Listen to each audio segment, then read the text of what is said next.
sinepju graudiņš, vārds katrai dienai. Prasi droši. Šodienas rakstu vieta. Ja tad nu jūs, ļauni būdami, protat saviem bērniem dot labas dāvanas, vai tad jūsu Tēvs debesīs nedos daudz vairāk laba tiem, kas viņam prasa?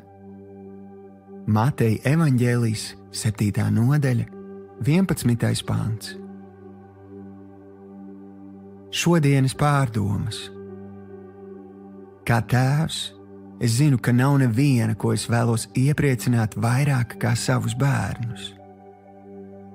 Es no visas sirds vēlos redzēt viņus pieaugam un gūstam panākumus.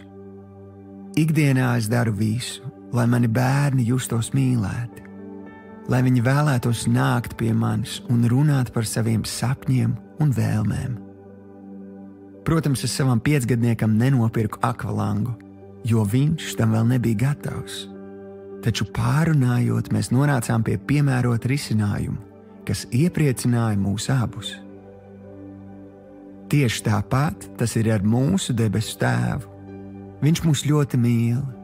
Viņam ir prieks, kad pārunājam un saskaņojam savus sapņus un vēlmes ar viņu. Šodienas lūgšana. Tēvs, es atveru tev savu sirdi un atļauju tev aizdegt manī sapņus, ko tu man esi izredzējis. Paldies par apsolījumu dot daudz laba tiem, kas tev to lūdz. Es izvēlos tev lūgt varenas lietas, jo tu, kungs, esi visvarens Dievs. Jēzus vārdā.